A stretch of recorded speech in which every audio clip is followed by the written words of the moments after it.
Hey everybody, just another update on this this accident that happened in Ontario, California on the I-10. So since my last video, I looked at all the details and I hypothesized it was probably an East Indian, basically being from the Central Valley, and the name of his trucking company, and I think it was called, that's a Condi emblem, they call it, hanging in his front windshield. After you could see it after the windows was smashed out of it, just hanging there. It was. So anyway, turns out, yeah, he was an East Indian, Jashanpreet Singh, I think his name was, an Indian national, came over to the United States illegally in 2022. What wasn't mentioned, I'm pretty sure Jashanpreet Singh was said to be here illegally as well, and he was. He was in the midst of applying for asylum, and his case hadn't been determined yet. So in this guy's case, it said he's an Indian national. He was here since 2022 illegally, but it doesn't say whether or not he was, like, he's got an asylum case pending, or if he has asylum.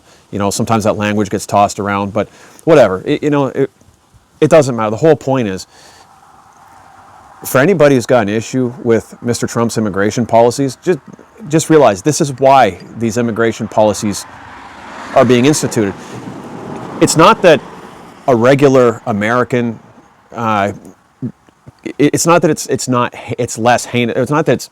It's not a heinous thing when an American does something like what this guy did, right? It still hurts when you see anybody not paying attention or under the influence of drugs. We still don't even know what drugs he was under the influence of, but it's still an issue even when it is a citizen.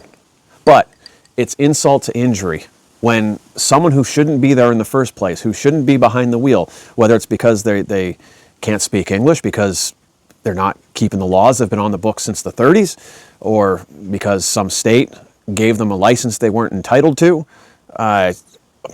or they played the system, they gamed the system to get asylum status, or they gamed the system to get a work permit because they know that it's going to take forever for their asylum case to go through. I mean, this is why Mr. Trump is going after this.